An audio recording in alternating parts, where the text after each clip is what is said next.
Bismillahirrahmanirrahim. Allahumma salli ala Sayyidina Muhammad wa ala ali Sayyidina Muhammad. Kita kembali membahas tentang Ibnu Taimiyah. Ada 5 poin yang akan saya bahas di sini. Pertama, biografi singkat Ibnu Taimiyah.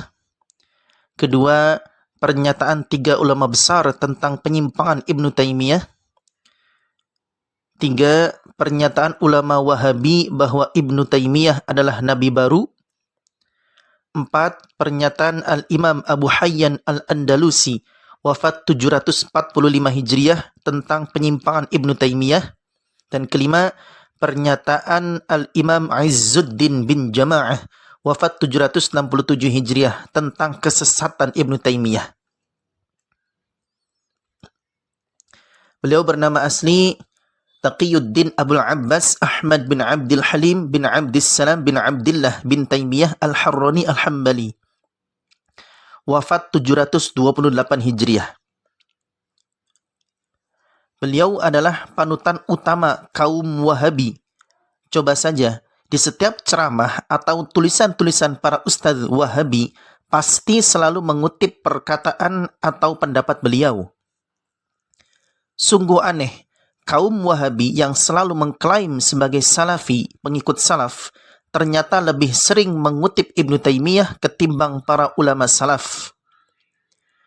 Wajar saja, itu dikarenakan pemahaman kaum Wahabi banyak berbeda dengan para ulama Salaf, seperti masalah tawassul, tabarruk di kuburan orang soleh, kirim pahala ke mayit, nisfu Sya'ban, Maulid Nabi, dan lain sebagainya.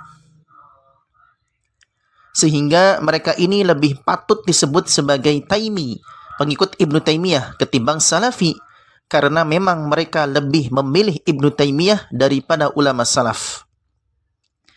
Tapi, tahukah Anda bahwa sebenarnya Ibnu Taimiyah adalah sosok ulama yang kontroversial? Sudah banyak sekali ulama sezamannya yang menyatakan penyimpangannya atau kesesatannya. Di video saya sebelumnya, sudah saya paparkan dengan gamblang penyimpangan Ibnu Taimiyah yang dikemukakan oleh 3 ulama besar sezamannya. Sangat saya sarankan untuk menonton terlebih dahulu video saya tersebut sebelum menonton video ini. Nah, ini video saya sebelumnya ya. Mengupas sosok Ibnu Taimiyah, maha guru Wahabi. Silakan ditonton dulu, saya sarankan.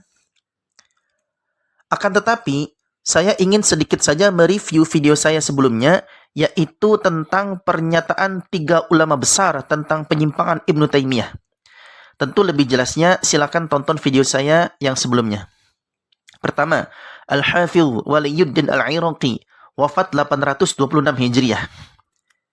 Dalam kitab beliau, Al-Ajwibah Al-Marudiyah 'ala Al-As'ilatil Makkiyah, beliau berkata, sesungguhnya Ibnu Taimiyah telah menentang ijma' atau kesepakatan ulama dalam banyak masalah.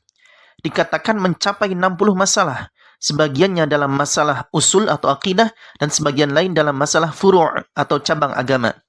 Ia membuat pendapat yang berbeda setelah adanya ijma'. Kedua, Al-Imam Taqiyuddin As-Subki, wafat 756 Hijriah. Dalam kitab beliau yang khusus untuk membantah Ibnu Taimiyah, yaitu Ad-Durratul Mudhiyah fir Raddi 'ala Ibni Taimiyah, beliau berkata dalam muqaddimahnya yang panjang yang kurang lebih sebagai berikut. 1. Ia mengklaim sebagai orang yang mengikuti Al-Quran dan Sunnah, seperti slogannya Wahabi. Tetapi justru sebaliknya, ia keluar dari keduanya dan merusak ijma' atau kesepakatan ulama. Kita tahu sendiri bahwa ijma' adalah salah satu dalil qat'i atau pasti dalam menentukan hukum Islam. 2. Ibnu Taimiyah telah membuat banyak bid'ah dalam masalah akidah. Contohnya seperti ia menyatakan bahwa makhluk tidak memiliki permulaan, sehingga terjadi kontradiksi. Sifat Allah yang qadim dianggap sebagai bersifat baru, sedangkan makhluk yang baru dianggap qadim. Pendapat seperti ini tidak ditemukan dalam agama manapun. 3. Ia juga banyak membuat bid'ah dalam masalah furu' atau cabang agama, seperti masalah talak. Ia menyatakan bahwa talak 3 tidak terjadi jika diucapkan dalam sekali waktu dan hanya dianggap sebagai talak 1 saja. Artinya masih bisa rujuk. Padahal menurut kesepakatan atau ijma' ulama bahwa talak 3 yang diucapkan dalam sekali waktu atau satu majelis tetap dianggap sebagai talak 3 yang artinya tidak bisa rujuk.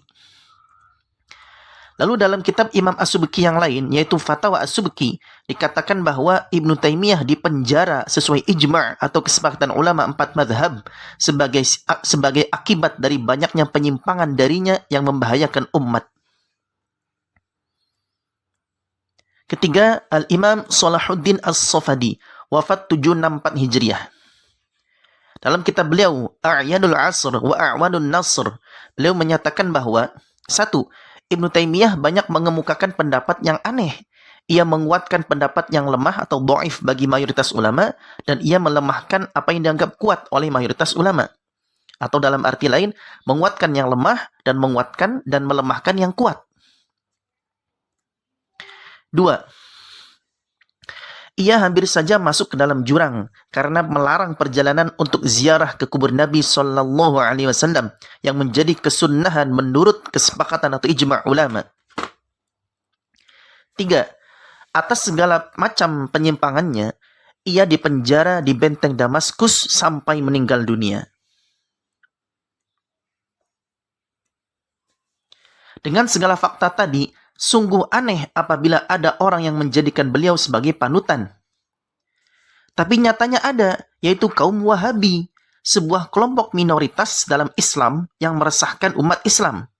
Di setiap negara, kecuali Saudi, mereka selalu menjadi minoritas. Wajar, itu semua karena pemahaman dan ajarannya yang banyak menyimpang, sama seperti leluhurnya Ibnu Taimiyah. Namun, lebih parahnya lagi, Wahabi menganggap Ibnu Taimiyah bukan hanya sebagai ulama panutan nomor wahid, bahkan bisa menjadi nabi. Wow, na'udzubillah min dzalik. Perhatikan video dari Syekh Wahabi berikut ini. Lau kana nabiyyan ba'da Muhammad was sahaba lakana Ibnu Taimiyah. Ibnu Taimiyah Syekhul Islam. Si Syekh Wahabi ini berkata, kalau ada Nabi setelah Nabi Muhammad dan para sahabat, maka Nabi tersebut pastilah Ibnu Taimiyah. Ia adalah Syekhul Islam. Coba kita dengarkan sekali lagi.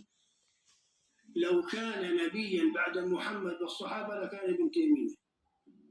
Ibnu Taimiyah Syekhul Islam. Ya, jelas sekali ya. Dia mengatakan kalau ada Nabi setelah Nabi Muhammad dan para sahabat, maka Ibnu Taimiyah pastilah yang jadi nabinya. Katanya seperti itu. Mengerikan sekali ya kaum Wahabi ini. Sudah jelas fakta bahwa Ibnu Taimiyah adalah sosok yang menyimpang, bahkan hingga dipenjara karena membahayakan umat. Kok malah dianggap sebagai nabi? Akal sehat mana yang bisa menerima hal itu? Edan. Tapi ya, begitulah kaum Wahabi. Perhatikan ya. Kalaupun ada Nabi setelah Nabi Muhammad dan masanya para sahabat, maka yang lebih layak adalah para tabi'in, yaitu para murid dan pengikut dari para sahabat Nabi. Lalu setelah itu tabi'ut tabi'in, para pengikut tabi'in. Nabi SAW bersabda, An Abdullah bin Mas'udin, qala an-nabiy sallallahu alaihi wasallam khairun nasi qarni thumma alladhina yalunahum thumma alladhina yalunahum. Dari Abdullah bin Mas'ud, dia berkata, Rasulullah bersabda, sebaik-baik manusia adalah generasiku, yaitu para sahabat. Kemudian yang datang setelah mereka, yaitu tabi'in. Kemudian yang datang setelah mereka, yaitu tabi'ut tabi'in. Hadis riwayat Bukhari Muslim, muttafaqun alaih. Perhatikan, generasi terbaik adalah para sahabat, tabi'in, dan tabi'ut tabi'in. Atau dengan istilah lain adalah umat Islam yang hidup pada 3 abad Hijriah pertama. Atau yang kita kenal dengan generasi salaf. Seharusnya yang lebih layak menjadi nabi, kalau ada ya, adalah generasi tabi'in. Atau setidaknya tabi'ut tabi'in. Bukan malah Ibnu Taimiyah yang baru muncul pada abad 8 Hijriah. Jauh sekali dari masa salaf. Ada begitu banyak ulama salaf terkenal, baik dari generasi tabi'in maupun tabi'ut tabi'in yang menjadi cahaya Islam pada masanya. Wahabi malah lebih memilih Ibnu Taimiyah sebagai nabi. Koplak. Mereka semua hidup pada 3 abad terbaik, sangat dekat dengan masa Nabi Shallallahu Alaihi Wasallam. Sedangkan Ibnu Taimiyah baru muncul 700 tahun setelahnya. Berikut ini para tabi'in besar yang lebih layak jadi nabi, kalaupun ada ya, daripada Ibnu Taimiyah. 1. Alqamah bin Qais, wafat 62 Hijriah, salah seorang murid utama dari Abdullah bin Mas'ud radhiyallahu anhu di Kufah. 2. Ikrimah, wafat 105 Hijriah, murid utama dari Abdullah bin Abbas radhiyallahu anhuma dan menjadi maula beliau. 3. Mujahid, wafat 104 Hijriah. Beliau pernah menelaah tafsir Quran bersama Abdullah bin Abbas radhiyallahu anhuma sebanyak 30 kali. 4. Nafi', wafat 117 Hijriah. Murid utama dari Abdullah bin Umar radhiyallahu anhuma dan menjadi maula beliau. 5. Umar bin Abdul Aziz, wafat 101 Hijriah. Seorang yang digadang-gadang sebagai Khulafaur Rasyidin yang kelima. 6. Imam Hasan al-Basri, wafat 110 Hijriah, ulama besar Basrah yang terkenal karena keilmuan dan kezuhudannya. Ini semua kita pasti mengenalnya ya. 7. Sa'id bin al-Musayyib, wafat 94 Hijriah, salah satu ulama besar Madinah dan menjadi pemimpin dari 7 fuqaha Madinah. 8. Muhammad bin Sirin, wafat 110 Hijriah, seorang ahli hadis dan ahli tafsir mimpi. Dan masih banyak tabi'in besar lainnya. Bagi para ahli ilmu, pasti sangat mengetahui akan kehebatan mereka semua dalam ilmu dan amal. Seharusnya mereka inilah yang lebih layak jadi nabi kalau ada daripada Ibnu Taimiyah. Kalaupun bukan mereka yang lebih layak menjadi nabi, maka setidaknya generasi tabi'ut tabi'inlah yang memegang gelar tersebut. Sungguh banyak sekali para ulama besar salaf dari generasi tabi'ut tabi'in yang menjadi panutan umat Islam pada masanya. Di antara yang sangat tidak asing di telinga kita adalah Imam 4 madhab, Imam Abu Hanifah, wafat 150 Hijriah, Imam Malik, wafat 179 Hijriah, Imam Syafi'i, wafat 204 Hijriah, dan Imam Ahmad bin Hanbal, wafat 241 Hijriah. Pemilik Sahihain ya, 2 kitab sahih yaitu Imam Bukhari wafat 256 Hijriah dan Imam Muslim wafat 261 Hijriah. Sahibus Sunan, pemilik kitab-kitab Sunan yaitu Imam Abu Dawud, Imam At-Tirmidzi, Imam An-Nasa'i dan Imam Ibnu Majah. Imam Ad-Darimi wafat 255 Hijriah, pengarang kitab Sunan Ad-Darimi. Imam Ibrahim Al-Harbi wafat 285 Hijriah, seorang ulama yang ilmu dan zuhudnya sering diserupakan dengan Imam Ahmad bin Hanbal. Kemudian para imam jarh wa ta'dil seperti Abu Hatim, Abu Zur'ah, Yahya bin Ma'in, Abdullah bin Ahmad dan lainnya. Dan ulama-ulama salaf lainnya. Dari sekian banyak ulama salaf, mengapa harus Ibnu Taimiyah yang layak menjadi nabi? Bukankah ulama salaf lebih berhak jadi nabi daripada Ibnu Taimiyah? Pakai otakmu, atau mungkin gak punya otak. Itu kalau ada ya, kalau ada nabi setelah Nabi Muhammad. Kalaupun bukan ulama salaf, maka para ulama setelahnya tetap lebih layak daripada Ibnu Taimiyah. Seperti Imam Al-Hakim, Imam Al-Baihaqi, Al-Khatib Al-Baghdadi, Imam Al-Haramain, Imam Al-Ghazali, Imam An-Nawawi, dan lain sebagainya. Di mana otakmu duhai Wahabi? Kalian enyahkan para ulama salaf dan justru lebih memilih Ibnu Taimiyah sebagai nabi baru. Padahal sudah sangat jelas penyimpangan Ibnu Taimiyah yang diungkapkan oleh para ulama sezamannya, baik dalam masalah akidah maupun furu' atau cabang agama. Berikut ini para ulama besar selain 3 ulama yang saya sebutkan di awal video yang menyatakan penyimpangan dan kesesatan Ibnu Taimiyah. Pertama, Al-Imam Abu Hayyan Al-Andalusi, wafat 745 Hijriah. Ia adalah seorang ulama besar dalam berbagai macam disiplin ilmu, terutama ilmu nahwu. Al-Hafidh Ibnu Hajar Al-Asqalani wafat 852 Hijriah menyatakan tentang beliau, wa amman nahwu wat tasrifu fahuwa al-imamul mutlaq fihima khadama hadzal fanna aktsara umurihi hatta sara la yudhkaru ahadun fi aqdaril ardi fihima ghairuhu. Adapun dalam ilmu nahwu dan sharaf, maka ia adalah imam mutlak pada kedua bidang tersebut. Ia mengabdikan sebagian besar hidupnya untuk kedua ilmu tersebut hingga tidak ada satupun nama yang disebutkan di penjuru dunia ini terkait kedua ilmu tersebut kecuali namanya. Walahu al-yaddu tula fit tafsiri wal hadithi wa tarajimin nasi wa ma'rifati tabaqatihim wa khususan al-magharibah. Ia memiliki tangan yang panjang, maksudnya banyak sekali kontribusi dalam ilmu tafsir dan ilmu hadis. Ia juga ahli dalam bidang biografi para tokoh beserta tabaqahnya atau tingkatan-tingkatannya, terutama yang di daerah Maghribi atau Maroko. Walahu at-tasanifu allati sarat fi afaqil ardi washtaharat fi hayatihi wa aqra an-nasa qadiman wa hadithan hatta al-haqqa as-sighara bil kibari wa sarat talamidatuhu a'immatan wa asyakhan fi hayatihi. Karya-karyanya tersebar ke seluruh penjuru dunia dan sudah terkenal bahkan semasa hidupnya. Dia mengajarkan kepada orang-orang dari masa ke masa, menyatukan yang muda dan yang tua, sehingga murid-muridnya menjadi para imam dan guru besar bahkan ketika dia masih hidup. Ini dalam kitab Ad-Durarul Kaminah karya Al-Hafidh Ibnu Hajar Al-Asqalani juz 6 halaman 59.